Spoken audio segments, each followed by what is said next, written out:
नमस्कार प्रिय छात्र एवं छात्राएं, मैं जितेंद्र कुमार। कुछ विशेष जानकारी।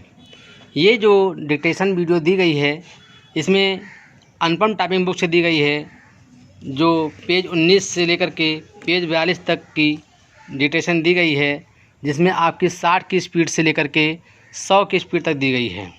तो मेरा कहना है कि ये इस किताब के डिक्टेशन लिखने के पहले आप इसका होमवर्क पहले आप करके हमारे व्हाट्सएप के माध्यम से चेक करवाएं।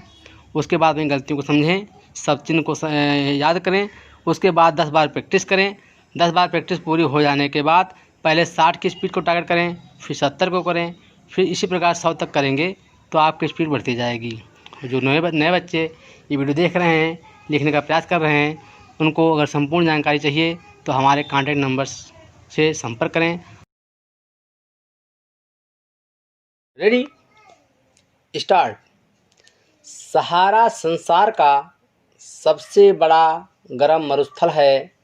वहाँ हजारों वर्ग किलोमीटर के ऐसे क्षेत्र हैं जहाँ यदा कदा ही वर्षा होती है। उसका पूर्वी क्षेत्र तो ऐसा भाग है जहाँ शायद 30-40 साल में कभी एक बार वर्षा हो जाती है। भारत देश में नदी जल प्रकृति की बहुमूल्य देन है। इस जल का उपयोग न सिर्फ आर्थिक विकास के लिए आवश्यक है, बल्कि देश की बढ़ती हुई जनसंख्या को खाद्य सामग्री की ज़रूरतों को पूरा करने के लिए ज़रूरी है। असमान वर्षा के कारण इस जल को एकत्र करने के लिए बांध और जलाशयों का निर्माण भी देश की उन्नति में सहायक सिद्ध होगा। महोदय, आजकल एवं कुछ शताब्दियों से भारतवर्ष की जनता के बीच इलाहाबाद शहर का नाम बड़ी श्रद्धा व लगन के साथ लिया जाता है। इसका कारण है कि वहाँ पर तीर्थराज संगम की महत्ता। इलाहाबाद शहर का नामकरण पहले प्रयाग था, जो कि मुग़ल शासनकाल के दौरान इसका नामांकरण अलाहाबाद रखा गया। यही नाम कालांतर में आगे चलकर इलाहाबाद के नाम से प्रसिद्ध हुआ। महोदय, देश की संसद हो या राज्यों की विधानसभाएं, अध्यक्ष या पीठासीन अधिकारी ही सदन की मान मर्यादा का रक्षक माना जाता है। उसका सर्वोपरि दायित्व यह है कि वह शांतिपूर्ण ढंग से सदन की कार्यवाही का संचालन करे। बड़े दुख की बात है कि पिछले कुछ समय से सदनों में हमारे ही सदस्यों द्वारा किसी न किसी बात पर हंगामा खड़ा किया जाता रहा है, जिससे कि सदन की कार्यवाही घंटों रुकी रहती है। इसी प्रकार जनता के द्वारा टैक्स में वसूला गया मेहनत का पैसा व्यर्थ बर्बाद होता रहता है। इस प्रकार के व्यवहार एवं आचरण से निश्चय ही हमारी लोकतांत्रिक संस्थानों की महान क्षति होती है। मध्य प्रदेश सरकार द्वारा आदिवासी मजदूरों को ज़्यादा से ज़्यादा लाभ पहुंचाने के उद्देश्य से बनाई गई तेंदुपत्ता नीति ने एक ओर पूंजीपतियों की नींद हराम कर दी है, वहीं दूसरी ओर अनेक संगठनों ने इसे शासक दल का गुप्त प्रचार एवं शासकीय धन का दुरुपयोग करने का आरोप लगाया है। इस जंगल में पाए जाने वाले पत्तों से लगभग 25 लाख आदिवासियों को रोजगार उपलब्ध होता है। इस प्रकार ये शासक दल का क्रांतिकारी कदम कहलाएगा, क्योंकि इसके द्वारा 25 लाख रोजगार के साधन उपलब्ध होते हैं। महोदय, हमारे देश में सहकारिता जीवन का मुख्य आधार है तथा यह समाज का एक प्रमुख स्तंभ है, जिसके अभाव में जन्म से मृत्यु तक कोई भी कार्य संभव नहीं है। आज के युग में भी सामाजिक, सांस्कृतिक व आर्थिक तीनों ही पहलुओं में सहकारिता या सहयोग का अपना महत्व है।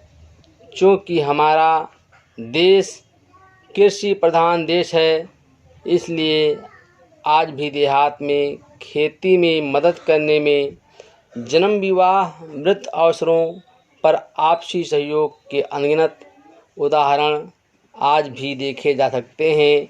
परंतु वर्तमान समय में सहकारिता का अर्थ ग्रामीण व नगरीय क्षेत्रों में सहकारी समितियों के माध्यम से उनकी आर्थिक उन्नति से ही लगाया जाता है।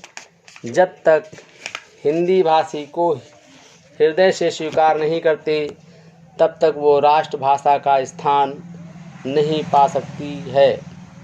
अक्सर ये सुनने में आता है कि हिंदी भाषा में वैज्ञानिक साहित्य या न्यायिक साहित्य कम है या नहीं के बराबर हैं। यह बात बिल्कुल निराधार है। मैं इस बात को दावे के साथ कह सकता हूँ कि यदि सरकार हिंदी को पूर्ण रूपेण सभी क्षेत्रों में ईमानदारी से लागू करें, तो जो साहित्य हिंदी भाषा में नहीं है, एक तो पर्याप्त साहित्य उपलब्ध है ही, अगर जो साहित्य उपलब्ध नहीं है तो वह 1 साल के अंदर अवश्य उपलब्ध हो जाएगा। इस संबंध में अक्सर ये सुनने में आता है कि हमारे यहाँ अभी स्नातकोत्तर पढ़ाई के लिए पर्याप्त साहित्य नहीं है। बड़ी गलत बात है। अभी सरकार के द्वारा ही कुछ महीने पहले यहाँ पर एक विशाल प्रदर्शनी का आयोजन किया गया था।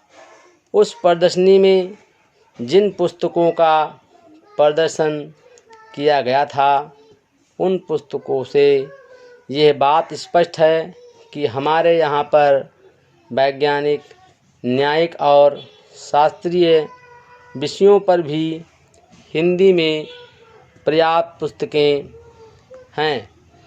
यदि श्रीमान जी मुझे इस विषय पर प्रकाश डालने का अवसर दें, तो मैं इस विषय में एक उदाहरण देना पर्याप्त समझता हूँ। पहले समय में मैट्रिक पढ़ाई का माध्यम अंग्रेजी था और यह दलील दी जाती थी कि हमारे यहाँ पर मैट्रिक की पढ़ाई का पर्याप्त साहित्य नहीं है। लेकिन जब आवश्यकता होती है तब चीज़ें उपलब्ध हो जाती हैं। ज्यों ही मैट्रिक में हमारी राष्ट्रभाषा हिंदी तथा अन्य भारतीय भाषाओं को सरकार ने माध्यम बनाया, त्यों ही सारा साहित्य जो अभी तक नहीं था 6 महीने में तैयार हो गया। इसके पूर्व भी मैं इस बात को अनेकों बार कहता रहा हूँ कि साहित्य की तैयारी की एक योजना सरकार को बनानी चाहिए और देश के विभिन्न विश्वविद्यालयों में विद्वानों को एक एक पुस्तक अलग अलग विषयों पर लिखने के लिए देनी चाहिए तथा उनसे करार कर लेना चाहिए और मेरा विश्वास है कि 1 वर्ष के अंदर कोई ऐसा ग्रंथ नहीं है जो तैयार ना हो सके। तो साहित्य तैयार नहीं है, यह बड़ी गलत दलील है। इस प्रकार की गलत दलीलों से राष्ट्रभाषा हिंदी का अपमान ही होता है। जिस देश में राष्ट्रभाषा के प्रति कुछ ऐसे लोग जो अपने को प्रगतिशील विचारों वाला मानते हैं तथा ये कहकर आलोचना करते हैं कि इस भाषा में विभिन्न क्षेत्रों में प्रयोग की जाने वाली शब्दावली नहीं है, इस प्रकार का दृष्टिकोण रखते हैं, उन्हें देशभक्त या राष्ट्रभाषा का शुभचिंतक नहीं माना जा सकता। Full stop.